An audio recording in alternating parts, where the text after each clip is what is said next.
So today we're taking a look at the Athearn CSX AC4400CW in the YN2 livery, which has a yellow, blue, and gray paint scheme. It's pretty iconic, and YN actually stands for yellow nose here in the front. But yeah, let's go take a look at this locomotive. So here in the front, we've got the windshield wipers, some sand filler hatches and grab irons, and in the middle of the yellow nose, we have this blue CSX logo, the headlight, and on the left we have a ladder, on the right is a door with a window, and these tiny little labels. Then we have some nose-mounted number boards. Says 420. Now if you look closely, they're actually using two different fonts for each of the signs, so that's an interesting little detail, and that's actually what happened in the prototype. And on the anti-climber, we have two top-mounted ditch lights, stanchions with chains, and underneath we have this reddish-brown MU cable, and there's this teal receptacle. Then we have the coupler cut lever, some hoses on the sides, and it says 1, 2, 3, and your standard McHenry coupler with a train line hose to the side. Then if we turn to the side, we have the step well with yellow painted edges, and the steps are actually see-through etched metal. Then here we have the cab section.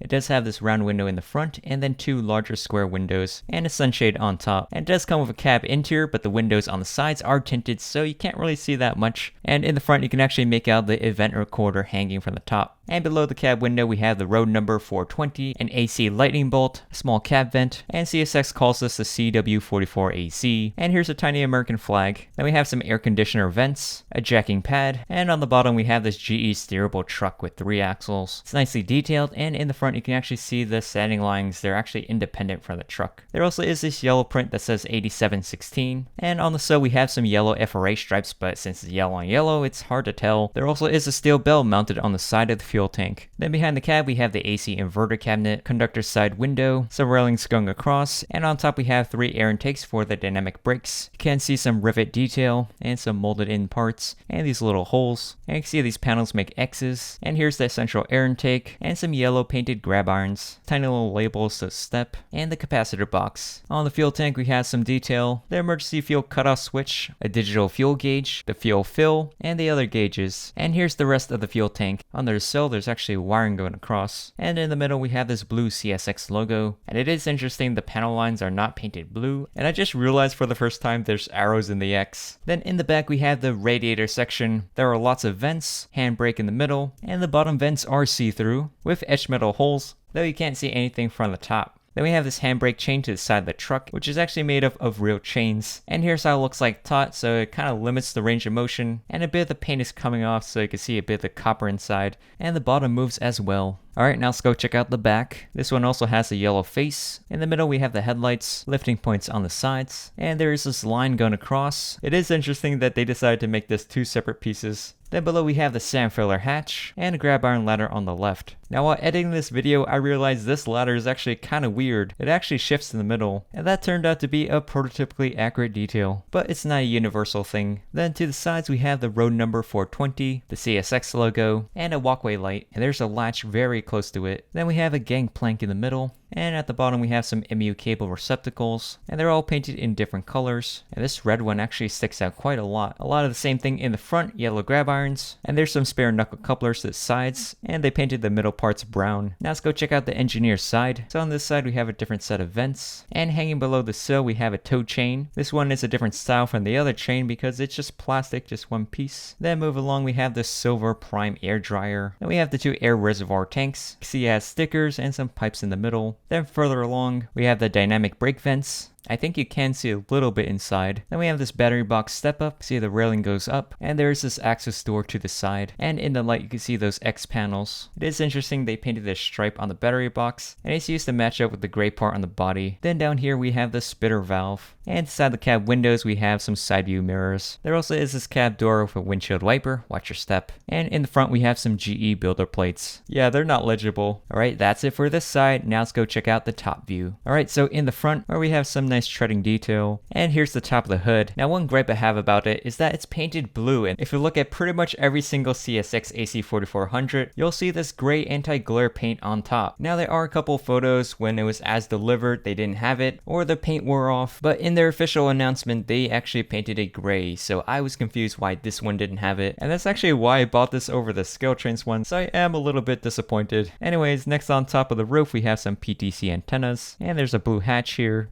a really tiny antenna there, and a grab iron in the front and in the back. Then over here we have some latches with some labels, access doors for the battery box, some more detail, and there are these tiny lift rings on the sides. Then in the middle we have this horn and the exhaust stack. It's painted in silver and you can actually see the floor inside. This is how deep it goes. And then here's the radiator, lots of fine detail. With the grills, it's a bit 3D and there's some shredding. And there's a yellow grab iron in the back. Alright, now let's go check out the bottom. So here's how the truck looks like, lots of distance between the wheels and the box. I think it's typical of Athearn. And here's how the suspension works. There's also a bit of detail in the front of the fuel tank. And the bottom you can see this screw. And the other side has some piping detail, center lines going underneath, as well as in the front. And here's the detail on the other side. And in the back you can see the hole for the screw.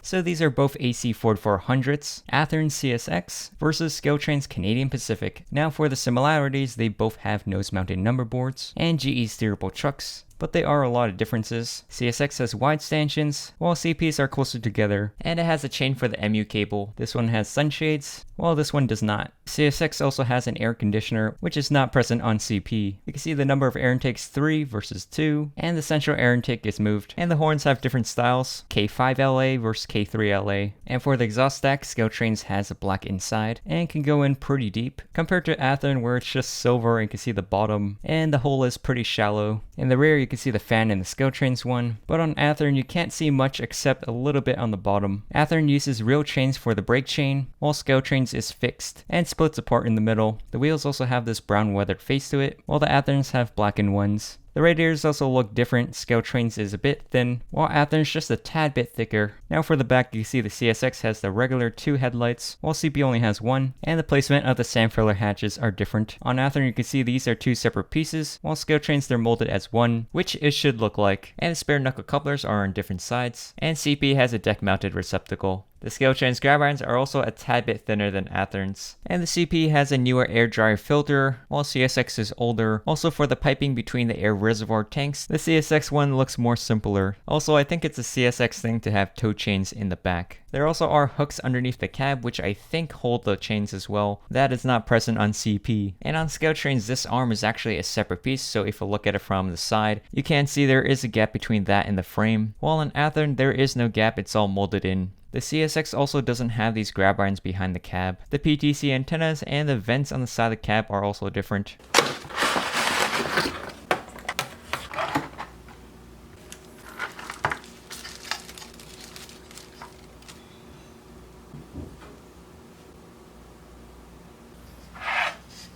So apparently this train line hose actually came out of this slot, which I put back in, but it turns out you do have to glue it. So this is the Aurora Miniatures HO scale 66-foot TTX Railgon Gondola car. Now you might recall I also reviewed the Walthers Railgon. We'll compare them later. But yeah, let's get started here in the front. So on the AN we have the car number and car information, a long grab iron at the top and grab iron ladders on the sides. There also is a see-through etched metal platform, and it's using an Aurora Jenny scale head coupler. It is interesting that they aren't showing a spring on the side, so that is pretty realistic looking. And it's also made of metal, and a couple of cut lever on the side, train line hose hanging down. It is a pretty accurate looking representation, but it is hanging a bit low. It almost touches the ground. Alright, now let's go check out the side. On the edge we have a grab iron ladder, stirrup step at the bottom, and then here's the National Steel Car logo. And fun fact, in real life these cars are made in Canada, and there also is this hole underneath, and more holes going along the top. They go all the way across the car. Then we have the reporting mark GNTX and the car number, some pillars going across the side, FRA stripes molded in detail, and the jacking point. And then we have the truck, which has stenciling and blue rotating bearing caps. Some more confirmation and some patents are pending. And we have some supports that go down, and underneath you can see some pipes for the air brake system. And then at the bottom we have detail for the release rod that would take air from the air reservoir tank, and there's also the spigot hanging down. Then above we have the Railgon logo. Railgon's actually a subsidiary of TTX. Some more car information, and this is the NSG21 class. Now here's the BN. It pretty much is the same thing, it just has a brake wheel. And here's a look at the other side. On this side we have the air reservoir tank and the other side of the release rod. Now here's how the car looks like from above. It's pretty empty looking, but in the corners there are brackets. And here's a look at the bottom. Then we have the bogie with a line going across. It actually touches the brake beams, and when you rotate it, it makes noise. and it does say Aurora on the sides. Then move along, we have a lot of ribbing, and there is the rest of the air brake system. Very nicely detailed and quite complex. If you look at it from underneath, you can see it does make a slope, and there are these hoops that are holding up the wire, which can wiggle a little bit. And here's how it looks like on the other side. So now let's compare these two. So as I said before, this is the Walthers Railgon. It does have the same Railgon logo, GNTX, TTX, and it's colored black, same thing as Aurora Miniatures, but they're actually different. Aurora costs $53, while Walthers costs $24, so it's much cheaper. So if you compare the ends, the Aurora has so much more detail than the Walthers, which is quite plain. They both have the car number and slots for the grab irons, but the Aurora uses separately applied grab irons, while Walthers is pretty thick and it's molded into the body, so it's not separate. Aurora also has this walkway platform, a coupler cut lever, and trainline hose, which is not present on Walthers. And from the side view, the Walthers has vertical FRA stripes versus horizontal, and the Railgun logos have a pretty similar color, but for the TTX, the Auroras are a bit darker, and if you look closely, the logos aren't really the same either. The registered trademark symbols are different sizes, and you can see this one is JSG21, while this one is NSG21, so they are separate classes, and they have different load capacities. If you look at it from the side, you can see the Walthers has a little bit of air brake detail here, but there are no airlines gonna cross. Compare that with Aurora, which is very well detailed underneath. Here's the bottoms side by side. So if you compare the trucks, the Aurora does have that brake beam detail, while Walthers does not. Although it does move pretty freely, while the Aurora is a little bit stiff. They also added a cover over the screw, and they also have rotating bearing caps. Unlike Walthers, which is just molded in, also has that detail for the stencil. Now inside, this one is pretty plain, while Walthers has lines inside. Now for the couplers, Walthers uses this Protomax coupler. It is metal. It does have that spring on the side. While you don't see a spring on Aurora, maybe it's on the inside, but it is still functional. And it's also to scale, so it's a lot smaller than Walthers, which is big and bulky. Now for the weight, Aurora is 4.5 ounces, and Walthers is 3.6. So Aurora is actually an ounce heavier than the Walthers. So I also got this new Kato 21-inch radius curve switch. And it comes with 4 pieces. Now on the end of this track, there actually is this detachable piece. So you can pop off the cover, so it's left with this. And now it fits together. Then we can split this in half. And here is the completed switch. So I did buy 2 of them, a left and right one. And when I was first assembling this, I noticed that there was like a gap in here. So it turns out this piece isn't actually symmetrical. So if you switch the covers on each side, you can see it's not really a flush fit. And that's because one side is longer than the other. And now it's a proper fit. The covers are also labeled. I also found out inside the packaging there's more information if you fold it out. And they have a set of instructions on how to assemble it, how to make sidings, yards, crossovers, and even this larger layout. And here's a size comparison with my regular number 6 turnout. It does save up quite a bit of space here. You can see the size of this black section is much shorter here. Now apparently if you want to combine these two together, take this part out, take off the cover of this end, and slide it in. So now we have this large piece with a transition, and I guess this is why we have this additional piece. And now we have a nice rail yard, so you can add in 2 points in the space of 1.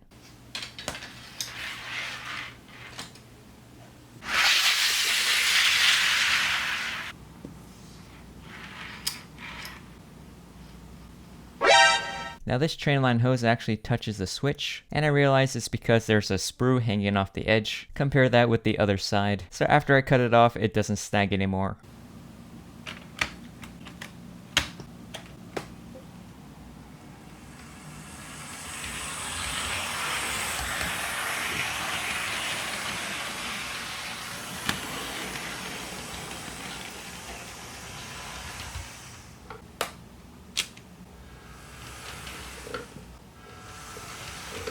Now apparently for this switch you have to go to the back, and apparently you have to switch the screws for power routing. Usually it's enabled by default, but this one came installed with the non-power routing option, so I'm going to change it up. And now it should only power the track where the points are set.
So for my final thoughts, the Athearn CSX AC4400, the YN2 livery, is really cool with the added gray part. It looks much better than the current YN3. The model is fairly well detailed with the different font number boards, small printed text, the brake and towing chains, see-through vents, and I never knew the rear ladder was slanted, and of course the iconic number 420. Now for the cons, I did pick this up over the ScaleTrains one because the drawing had that gray painted nose, and it had more roof details than ScaleTrains, so when I first saw the pictures of it without the gray anti-glare paint and it's just blue, I felt a little bit disappointed. Also in the rear, for some reason they made the radiator and the body two separate pieces, so you can see a seam line that shouldn't exist, and also the exhaust stack hole is a light gray and shiny inside. Now aside from cosmetics, it also doesn't run the best. When I first ran it, I heard this additional hissing sound. Overall though, it's not a bad locomotive, but next time I would probably stick with ScaleTrains. As for my Aurora Miniatures Railgon Gondola, it's highly detailed, especially the underside air brake system compared to my Walthers one. Definitely if you're going for looks, Aurora Miniatures hits it right out of the park, and even the coupler looks much more realistic with its hidden spring. I was worried about that rod that touches the brake beams on the trucks making noise, but when I was operating the train, there wasn't really any issues with it. It does cost quite a bit, but I think it's definitely worth it. And lastly, for the new Kato 21-inch curve switch, it does look pretty cool and allows for rail yards to take up less space. Unfortunately, although locomotives can pass switches, a preventing factor is that 3-axle bogie locomotives will derail a rail car because the coupler doesn't swing that narrowly. However, it will work fine with switchers and even long rail cars, which are the same length as a locomotive, but it only has 2-axle bogies. That will be fine. But yeah, that's pretty much it. I hope you guys enjoyed this video. Let me know down in the comment section what you guys think, and I'll see you guys in the next one. Bye. So in the bonus section of the last video, I realized my tank cars have dirty wheels, so I took the time to clean them with isopropyl alcohol and this cotton swab. So you can see that grime on the wheel makes a line, and as you wipe it away, the dirt comes off, and then it becomes shinier. For these cars, I recommend you take off the truck when you're doing this. And here's on my Atlas Gondola. The wheels on this are dirty as well, so I got to clean them. Now, not all freight cars have this grime trail on it. Sometimes it's just dusty and dull. You can compare it to the clean one, and you can polish it to make it shiny again. Now, although freight cars aren't powered, it's still a good idea so they don't spread dirt over the tracks. And I just want to record some footage of getting rid of these glue strings. It's not a big deal, but you do have to remove these whenever you get a new model train. I guess in the factory, you know, the hot glue strings, they just go everywhere. You just gotta keep it clean.